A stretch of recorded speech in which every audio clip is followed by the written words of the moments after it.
आपको क्या लगता है कि स्ट्रिंग थ्योरी का कोई प्रूफ नहीं मिलता? क्वांटम मैकेनिक्स ही स्ट्रिंग थ्योरी को प्रूफ दे देता है। पर कैसे? तो इसको हम लोग एकदम से सिंपल टर्म में समझते हैं ताकि हर कोई समझ सके। ऐसे ले लेते हैं कि T1 टाइम पे मैं यहाँ पे बैठा हुआ हूँ। अब T2 टाइम पे कुछ भी मैं हो सकता हूँ कि उठ के जा सकता हूँ, जैसे जो बातें कर रहा हूँ वैसे कर सकता हूँ, या फिर कुछ भी कर सकता हूँ। तो मैं बोल सकता हूँ कि T2 पे होने का मेरा पोटेंशियल एग्जिस्ट कर रहा है, और वो पोटेंशियल अभी वेव फॉर्म में एग्जिस्ट कर रहा है। और इसी को अगर जो टर्म की मैं बात करूँ तो एक क्वांटम सुपर पोजिशन पे एग्जिस्ट कर रहा है। तो क्या होगा कि मैं T1 पे से T2 पे क्या क्या हो सकता हूँ कि मैं यहाँ से उठ के जा सकता हूँ, यहाँ से कुछ और कर सकता हूँ, रील्स देखना शुरू कर सकता हूँ, यूट्यूब पे कुछ देखना शुरू कर सकता हूँ, कुछ और करना शुरू कर सकता हूँ। तो यहाँ पे देखोगे कि मल्टीपल के तौर पे एग्जिस्ट करेगा, और ये एक तौर पे टोराइड के तौर पे बन जा रहा है। और इसी चीज़ को आप बोलोगे कि ये क्वांटम फील्ड है। अब यहाँ पे एक चीज़ आपका जो उठेगा, सवाल जो उठेगा कि मैं यहाँ से इसी पे क्यों ला रहा हूँ।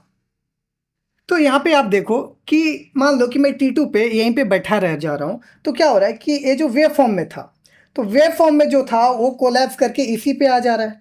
तो जो कुछ भी आ रहा है, T2 पे बात करूँ, T3 पे बात करूँ, तो सब पे इसी मेरे पे ही आ रहा है ना, मेरे से अलग तो नहीं है। तो यहाँ पे आप देख सकते हो कि अगर जो इसको दो पार्ट में मैं बांट दूँ कि ये जो वेव फॉर्म है इसको पॉजिटिव में बोल दूँ, और एक जो रियलिटी है उसको नेगेटिव बोल दूँ, तो इस पॉजिटिव से नेगेटिव आ रहा है, फिर नेगेटिव से वेव फॉर्म आ रहा है, फिर वेव फॉर्म से कोलैप्स करके रियलिटी बन रहा है। तो आपको स्ट्रिंग की तरह नहीं लग रहा कि ये स्ट्रिंग है, रबर बैंड की तरह।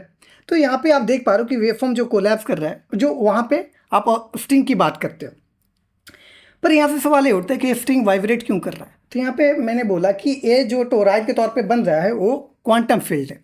अब क्या होता है कि क्वांटम फील्ड जो होता है हर मैटर का आपस में एंटेंगल्ड होता है। उसके वजह से ही हर जो वेव फॉर्म कोलैप्स कर रहा है सबका एक एक मोमेंट पे, हर एक मोमेंट पे जो कर रहा है सबके सेम मोमेंट पे करता है। नहीं तो यूनिवर्स कंफ्यूज होकर कुछ का वेव फॉर्म कोलैप्स करता, कुछ का नहीं करता, और यूनिवर्स खत्म हो सकता था। बट सेम टाइम पे हो रहा है, तभी हम हर रियलिटी का अवेयरनेस ले पा रहे हैं। ये जो स्ट्रिंग है इसलिए वाइब्रेट कर रहा है यहाँ पे, क्योंकि सारा जो पोटेंशियल है वो आपस में एंटेंगल्ड है। जो क्वांटम फील्ड है वो एंटेंगल्ड है, या फिर क्वांटम एंटेंगलमेंट की वजह से ये जो स्ट्रिंग है वो वाइब्रेट कर रहा है। पर यहाँ फिर एक सवाल उठ जाता है, तो फिर मैं इसका पोजीशन कहाँ पे दे सकता हूँ?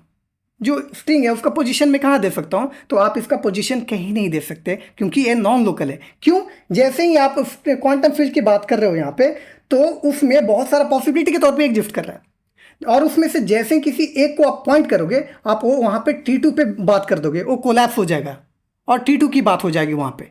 तो T1 से T2 के बीच में जो क्वांटम फील्ड की जो बात कर रहे हो, तो वहाँ पे जो एग्जिस्ट कर रहा है उसको आप पोजीशन ही नहीं दे सकते, क्योंकि वो नॉन लोकल है। अब जब पोजीशन ही नहीं दे सकते तो उसका काहे का टाइम, काहे का मास, कुछ भी बात नहीं कर सकते।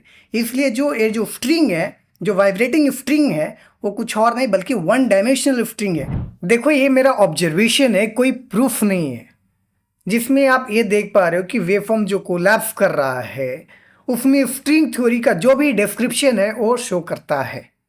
और लास्ट में एक बात मैं ऐड करना चाहूँगा कि लाइक और फॉलो जरूर कर लेना।